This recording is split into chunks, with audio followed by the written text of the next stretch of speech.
Chapter 11. How George once upon a time got up early in the morning. George, Harris, and Montmorency do not like the look of the cold water. Heroism and determination on the part of Jay. George and his shirt, story with a moral. Harris as cook. Historical retrospect specially inserted for the use of schools. I woke at 6 the next morning and found George awake too. We both turned round and tried to go to sleep again, but we could not. Had there been any particular reason why we should not have gone to sleep again, but have got up and dressed then and there, we should have dropped off while we were looking at our watches and have slept till 10. As there was no earthly necessity for our getting up under another 2 hours at the very least, and our getting up at that time was an utter absurdity, it was only in keeping with the natural cussedness of things in general that we should both feel that lying down for 5 minutes more will be death to us. George said that the same kind of thing, only worse, had happened to him some 18 months ago, when he was lodging by himself in the house of a certain Mrs. Gippings. He said his watch went wrong one evening and stopped at 8:15. He did not know this at the time because, for some reason or other, he forgot to wind it up when he went to bed, an unusual occurrence with him, and hung it up over his pillow without ever looking at the thing. It was in the winter when this happened, very near the shortest day, and a week of fog into the bargain, so the fact that it was still very dark when George woke in the morning was no guide to him as to the time. He reached up and hauled down his watch. It was 8:15. "Angels and ministers of grace defend us," exclaimed George, "and here have I got to be in the city by 9. Why didn't somebody call me? Oh, this is a shame." And he flung the watch down and sprang out of bed and had a cold bath and washed himself and dressed himself and shaved himself in cold water because there was not time to wait for the hot, and then rushed and had another look at the watch. Whether the shaking it had received in being thrown down on the bed had started it, or how it was, George could not say, but certain it was that from 8:15 it had begun to go, and now pointed to 20 minutes to 9. George snatched it up and rushed downstairs.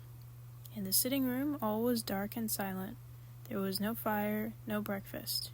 George said it was a wicked shame of Mrs. G, and he made up his mind to tell her what he thought of her when he came home in the evening. Then he dashed on his great coat and hat, and seizing his umbrella, made for the front door. The door was not even unbolted. George anathematized Mrs. G for a lazy old woman, and thought it was very strange that people could not get up at a decent, respectable time, unlocked and unbolted the door, and ran out.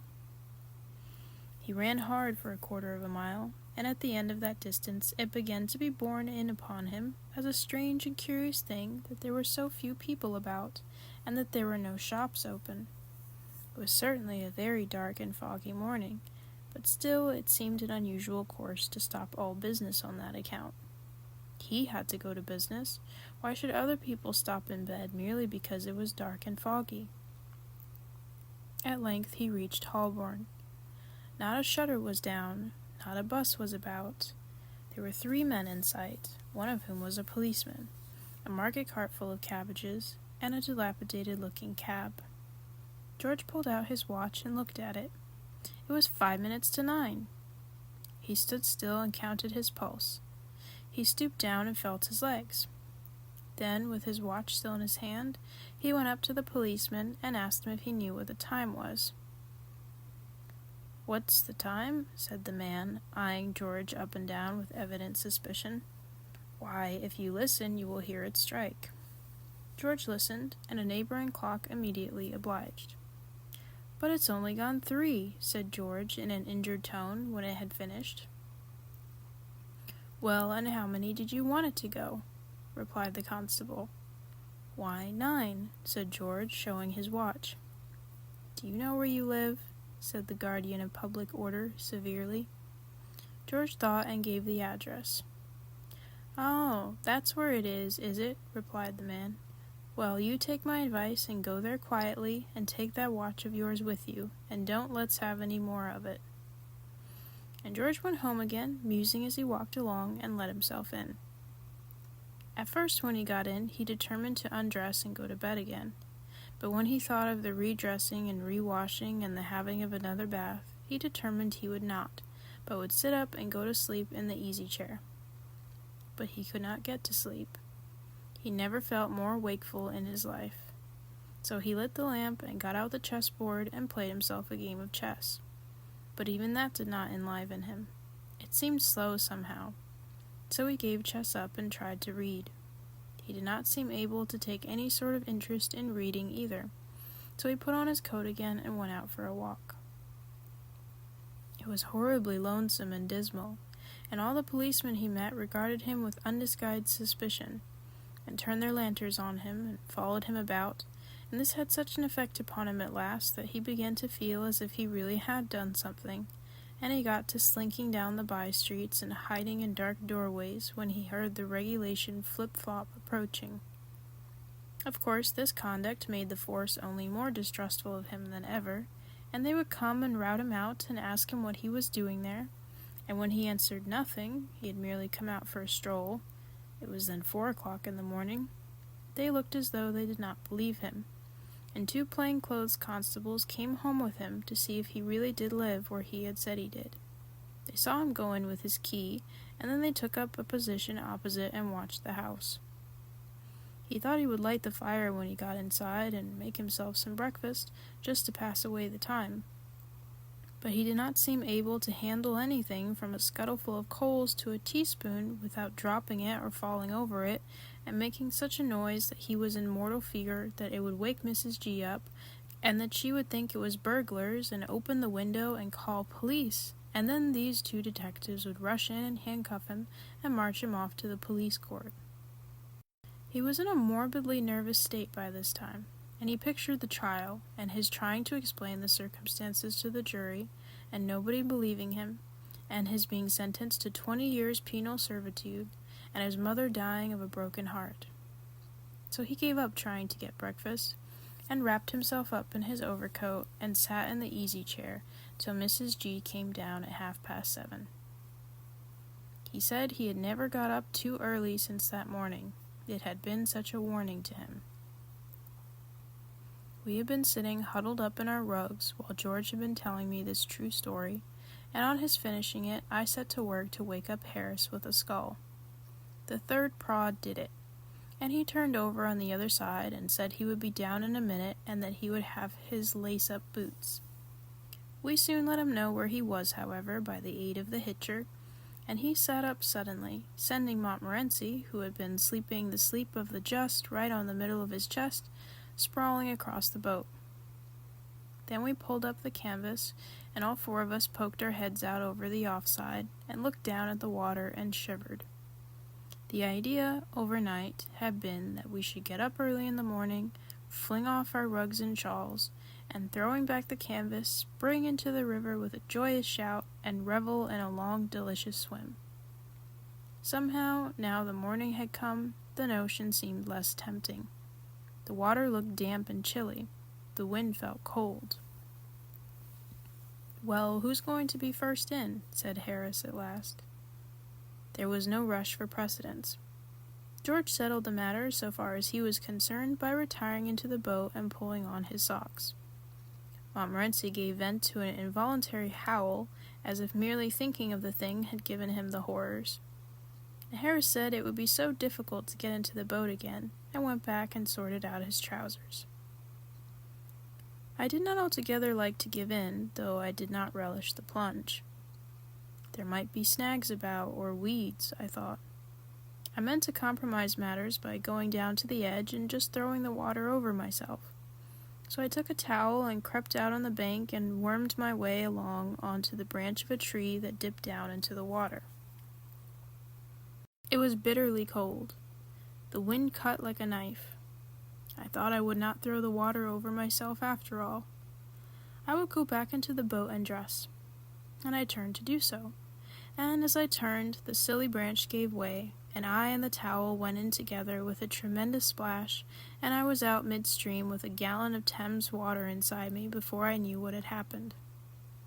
"By Jove, old Jay's gone in," I heard Harris say as I came blowing to the surface. "I didn't think he'd have the pluck to do it. Did you?" "Is it all right?" sung out George. "Lovely," I spluttered back. "You are duffers not to come in. I wouldn't have missed this for worlds. Why won't you try it? It only wants a little determination." But I could not persuade them. Rather an amusing thing happened while dressing that morning. I was very cold when I got back into the water, and in my hurry to get my shirt on, I accidentally jerked it into the water. It made me awfully wild, especially as George burst out laughing. I could not see anything to laugh at, and I told George so, and he only laughed the more. I never saw a man laugh so much. I quite lost my temper with him at last, and I pointed out to him what a driveling maniac of an imbecile idiot he was. But he only roared the louder. And then, just as I was landing the shirt, I noticed that it was not my shirt at all, but George's, which I had mistaken for mine. Whereupon the humor of the thing struck me for the first time, and I began to laugh. And the more I looked from George's wet shirt to George, roaring with laughter, the more I was amused, and I laughed so much that I had to let the shirt fall back into the water again. "Aren't you going to get it out?" said George, between his shrieks. I could not answer him at all for a while, I was laughing so, but at last, between my peals, I managed to jerk out, "It isn't my shirt, it's yours." I never saw a man's face change from lively to severe so suddenly in all my life before. "What?" he yelled, springing up. "You silly cuckoo! Why can't you be more careful what you're doing? Why the deuce don't you go and dress on the bank? You're not fit to be in a boat, you're not. Gimme the hitcher." I tried to make him see the fun of the thing, but he could not. George is very dense at seeing a joke sometimes. Harris proposed that we should have scrambled eggs for breakfast. He said he would cook them. It seemed from his account that he was very good at doing scrambled eggs. He often did them at picnics and went out on yachts. He was quite famous for them. People who had once tasted his scrambled eggs, so we gathered from his conversation, never cared for any other food afterwards, but pined away and died when they could not get them.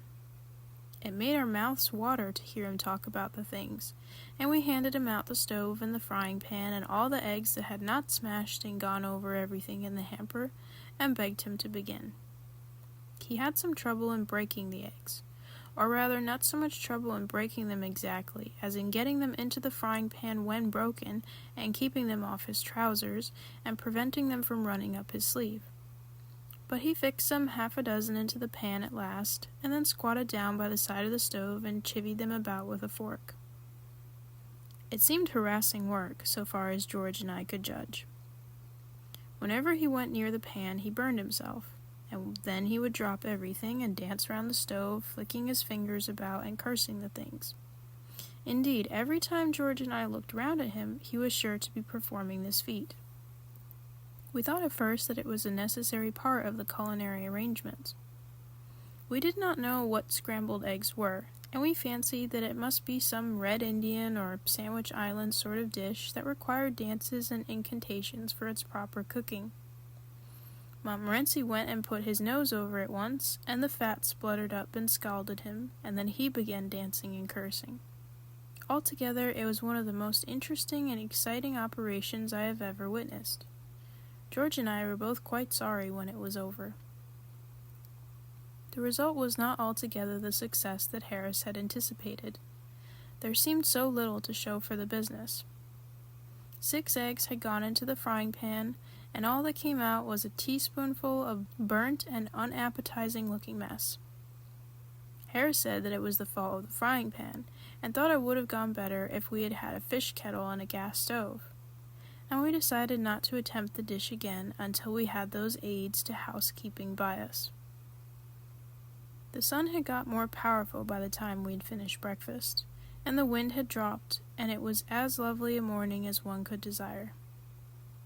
Little was in sight to remind us of the 19th century, and as we looked out upon the river in the morning sunlight, we could almost fancy that the centuries between us and that ever-to-be-famous June morning of 1215 had been drawn aside, and that we, English yeomen's sons in homespun cloth, with dirk at belt, were waiting there to witness the writing of that stupendous page of history, the meaning whereof was to be translated to the common people some 400 and odd years later by one Oliver Cromwell, who had deeply studied it. It is a fine summer morning, sunny, soft, and still, but through the air there runs a thrill of coming stir. King John has slept at Duncroft Hall, and all the day before the little town of Staines has echoed to the clang of armed men, and the clatter of great horses over its rough stones, and the shouts of captains, and the grim oaths and surly jests of bearded bowmen, billmen, pikemen, and strange-speaking foreign spearmen. Gay cloaked companies of knights and squires have ridden in, all travel-stained and dusty, and all the evening long the timid townsmen's doors have had to be quick opened to let in rough groups of soldiers, for whom there must be found both board and lodging, and the best of both, or woe betide the house and all within.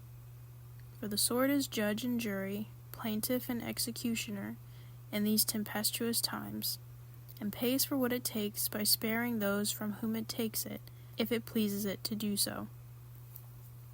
Round the campfire in the marketplace gather still more of the baron's troops, and eat and drink deep, and bellow forth roistering drinking songs, and gambol and quarrel as the evening grows and deepens into night.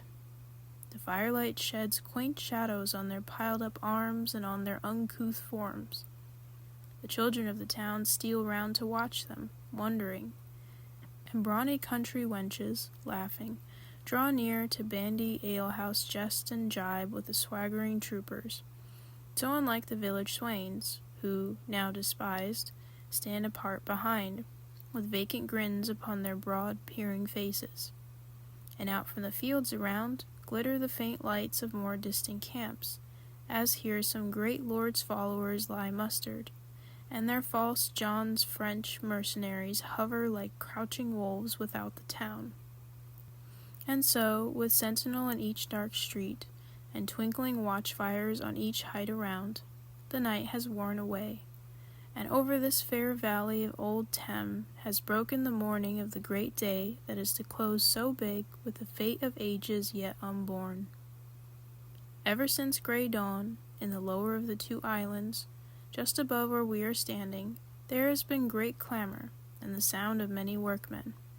The great pavilion brought there yester-eve is being raised, and carpenters are busy nailing tiers of seats, while prentices from London town are there with many-colored stuffs and silks and cloth of gold and silver. And now, lo, down upon the road that winds along the river's bank from Staines, there come towards us, laughing and talking together in deep guttural bass, half a score of stalwart halbert men, barons' men these, and halt at 100 yards or so above us, on the other bank, and lean upon their arms, and wait. And so, from hour to hour, march up along the road ever fresh groups and bands of armed men, their casques and breastplates flashing back the long low lines of morning sunlight, until, as far as eye can reach, the way seems thick with glittering steel and prancing steeds. And shouting horsemen are galloping from group to group, and little banners are fluttering lazily in the warm breeze, and every now and then there is a deeper stir as the ranks make way on either side, and some great baron on his war-horse, with his guard of squires around him, passes along to take his station at the head of his serfs and vassals. And up the slope of Cooper's Hill, just opposite, are gathered the wondering rustics and curious townsfolk, who have run from Staines, and none are quite sure what the bustle is about, but each one has a different version of the great event that they have come to see. And some say that much good to all the people will come from this day's work, but the old men shake their heads, for they have heard such tales before. And all the river down to Staines is dotted with small craft and boats and tiny coracles, which last are growing out of favor now and are used only by the poorer folk. Over the rapids, wherein after years trim bell-weir lock will stand. They have been forced or dragged by their sturdy rowers, and now are crowding up as near as they dare come to the great cover barges, which lie in readiness to bear King John to where the fateful charter waits his signing. It is noon, and we and all the people have been waiting patient for many an hour, and the rumors run round that Slippery John has again escaped from the Baron's grasp, and has stolen away from Duncroft Hall with his mercenaries at his heels, and will soon be doing other work than signing charters for his people's liberty. Not so. This time the grip upon him has been one of iron, and he has slid and wriggled in vain. Far down the road a little cloud of dust has risen, and draws nearer and grows larger, and the pattering of many hoofs grow louder, and in and out between the scattered groups of drawn-up men there pushes on its way a brilliant cavalcade of gay-dressed lords and knights, and front and rear and either flank there ride the yeomen of the barons, and in the midst King John. He rides to where the barges lie in readiness, and the great barons step forth from their ranks to meet him. He greets them with a smile and laugh, and pleasant honeyed words, as though it were some feast in his honor to which he had been invited. But as he rises to dismount, he casts one hurried glance from his own French mercenaries drawn up in the rear to the grim ranks of the baron's men that hem him in. Is it too late? One fierce blow at the unsuspecting horsemen at his side, one cry to his French troops, one desperate charge upon the unready lines before him, and these rebellious barons might rue the day they dared to thwart his plans. A bolder hand might have turned the game even at that point. Had it been a Richard there, the cup of liberty might have been dashed from England's lips, and the taste of freedom held back for 100 years. But the heart of King John sinks before the stern faces of the English fighting men, and the arm of King John drops back on to his rein, and he dismounts and takes his seat in the foremost barge. And the barons follow in, with each mailed hand upon the sword hilt, and the word is given to let go. Slowly, the heavy, bright-decked barges leave the shore of Runningmead. Slowly against the swift current they work their ponderous way, till, with a low grumble, they grate against the bank of the little island that from this day will bear the name of Magna Carta Island. And King John has stepped upon the shore, and we wait in breathless silence till a great shout cleaves the air, and the great cornerstone in England's Temple of Liberty has, now we know, been firmly laid.